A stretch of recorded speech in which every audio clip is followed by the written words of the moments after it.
Friends, welcome to bitcoin battalion YouTube channel, जहां पे हम क्रिप्टो एंड ब्लॉकचेन टेक्नोलॉजी के बारे में चर्चा करते हैं। और आज इस वीडियो में हम बात करेंगे औरबोरोस समीक्षा के बारे में, जहां पर हम जानेंगे कि ये क्या है, ये कैसे काम करता है और ये कैसे एक एडवांस कॉन्सेंसस है। तो बेसिकली औरबोरोस समीक्षा जो है मीना प्रोटोकॉल का कॉन्सेंसस मैकेनिज़्म है, यानी कि इसको फॉलो करके मीना ब्लॉकचेन के अंदर जो है ब्लॉक प्रोड्यूस होता है। तो अगर आपको पता नहीं कि कॉन्सेंसस क्या होता है, तो बेसिकली ये एक सॉर्ट ऑफ रूल्स होते हैं जिसको हर टाइम फॉलो किया जाता है टू प्रोड्यूस ए ब्लॉक। मतलब एक ब्लॉक को प्रोड्यूस करने के लिए एक सर्टेन अमाउंट ऑफ रूल्स होते हैं। अगर वो रूल को आप फॉलो करते हो तभी जाके आप किसी ब्लॉकचेन के अंदर अपना ब्लॉक है जो बना सकते हो। तो जैसे कि हमको पता है कि there are two types of mechanism like proof of stake and proof of work. पर ये जो है ये प्रूफ ऑफ स्टैक मैकेनिज्म के ऊपर काम करता है, यानी कि मीना का जो ब्लॉकचेन है वो एक प्रूफ ऑफ स्टैक ब्लॉकचेन है। और इसके अंदर इसको ऐसे डिज़ाइन किया गया है जो कि फ्यूचर में सिक्योरिटी ज़्यादा से ज़्यादा प्रोवाइड करेगा और लॉन्ग रेंज जो फॉर्क अटैक है उससे ब्लॉकचेन को बचाएगा। तो इसके बारे में चलिए हम थोड़ा डीप में। तो बेसिकली जो औरबोरोस है, ये कार्डानो के जो औरबोरोस है उससे इसको इंस्पायर होके बनाया गया है। तो अगर आपको पता नहीं कि कार्डानो में जो औरबोरोस है वो कैसे काम करता है, तो मैं आपको एक बेसिक नॉलेज दे दूं। तो इसमें क्या है कि अगर किसी को block producer block producer choose किया जाता है तो उसके स्टैक के ऊपर उसको चूज़ ना करके उसको रैंडमली चूज किया जाता है। मतलब कि अगर बहुत सारे स्टेक होल्डर हैं और उसमें से जिसका ज़्यादा स्टेक है उसको सिलेक्ट ना करके रैंडमली सिलेक्ट किया जाता है एक ब्लॉक प्रोड्यूसर को। तो बेसिकली ऐसे ही काम करता है कार्डानो के जो औरबोरोस। और इससे क्या होता है, proof of stack blockchain mechanism के ऊपर औरबोरोस जब आ जाता है तो बिटकॉइन से भी कम कंप्यूटिंग पावर और एनर्जी उसमें लगता है टू प्रोड्यूस ए ब्लॉक। तो बेसिकली ये ज़्यादा एफिशिएंट है इन कंपेयर टू बिटकॉइन। तो अगर अभी हम कंपेयर करेंगे और जानेंगे कि प्रूफ ऑफ वर्क क्या है, प्रूफ ऑफ स्टैक क्या है, तो ये दोनों ही माइनिंग के प्रोसेस हैं। लेकिन जब प्रूफ ऑफ वर्क है उसमें दो कंप्यूटर के अंदर फाइट होती है, एनर्जी उसमें बहुत ज़्यादा लगता है और जिसका ज़्यादा पावर वो ही माइनिंग करता है, और जिसका लेस पावर है, जो लेस एफिशिएंट है, वो माइनिंग से बाहर हो जाता है। लेकिन प्रूफ ऑफ स्टैक में क्या होता है कि जिसके पास एक सर्टेन अमाउंट ऑफ स्टेक होता है, बड़ा सा स्टेक होता है, वो ही माइनिंग के अंदर पार्टिसिपेट करता है और यू कैन से नोड उसको बोला जाता है। लेकिन इसका मतलब ये नहीं कि आपके पास अगर थोड़े से कॉइन हैं या फिर थोड़े से स्टेक हैं तो आप माइनिंग नहीं कर सकते। आप भी माइनिंग कर सकते हो, लेकिन प्रूफ ऑफ वर्क में ऐसा नहीं है कि अगर आप ज़्यादा कंप्यूटर पावर है आप तभी जाके माइनिंग कर सकते हो। छोटे से कंप्यूटर से आप माइनिंग तो क्या, उस नोड को कनेक्ट होना भी आपके लिए मतलब एक बैरियर सा हो जाता है। ठीक है, तो चलिए चलते हैं आगे, हम देखते हैं कि ये कैसे कैसे काम करता है। तो बेसिकली ये जो प्रूफ ऑफ स्टेक है ये डॉट बोर्ड के तरह आप उसको ले सकते हैं।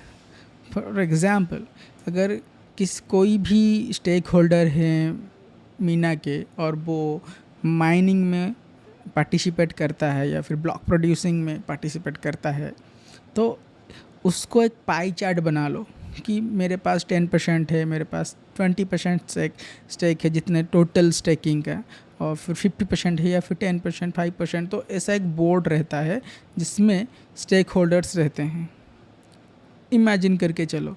और उसमें मीना का जो कॉन्सेंसस है एक डॉट थ्रो करता है, एक मतलब इनडायरेक्टली सिलेक्ट करता है। तो अगर जितना आपके पास कॉइन्स होंगे तो आपका सरफेस उतना बड़ा होगा, जितना कम कॉइन्स होंगे उतना सरफेस छोटा रहेगा। तो इसका मतलब ये है कि जिसका सरफेस ज़्यादा रहता है उसके अंदर डट जाके हिट होने का चांसेस ज़्यादा रहता है।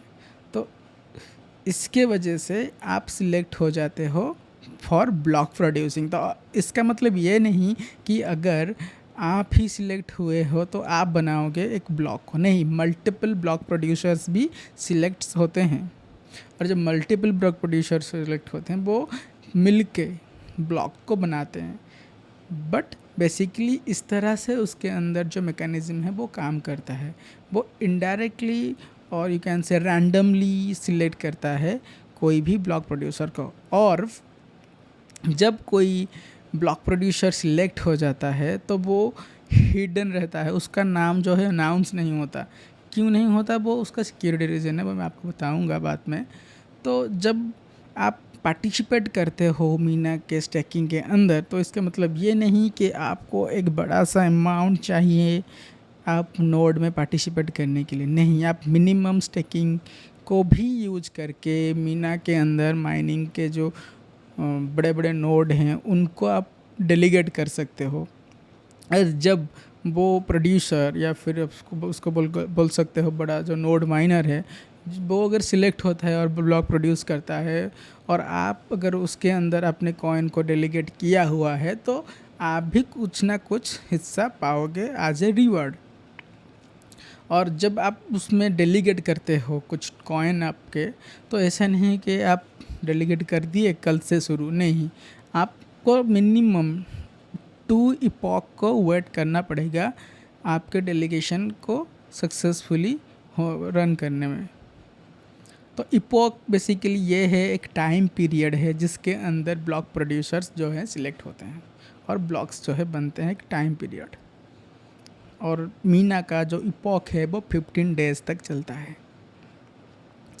तो अगर अभी हम देखें कि मीना का जो अंदर जो कॉन्सेंसस है वो कैसे काम करता है, तो बेसिकली वो वेरीफाइबल रैंडम फंक्शन है जो डिटरमाइन करता है और अपॉर्चुनिटी देता है to block producer to produce the block, मतलब उसको शॉर्ट में बोलते हैं VRF।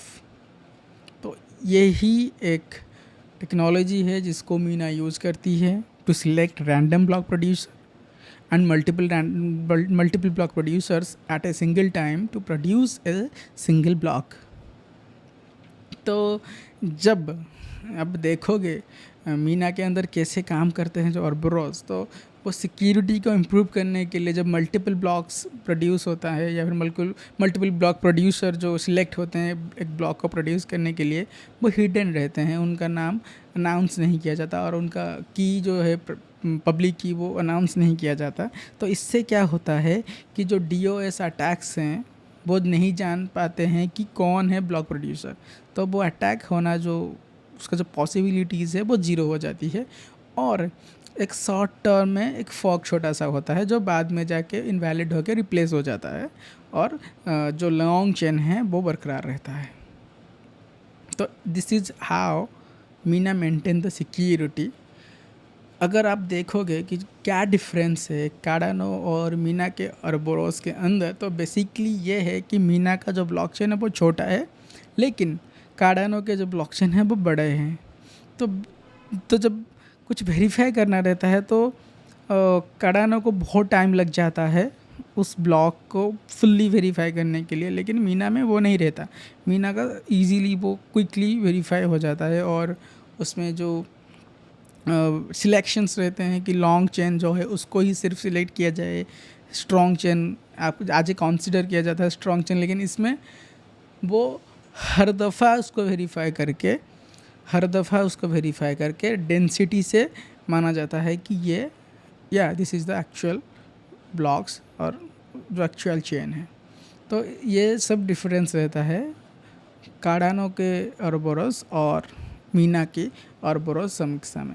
तो आई होप आपको ये वीडियो समझ में आया और आपको अच्छा लगा।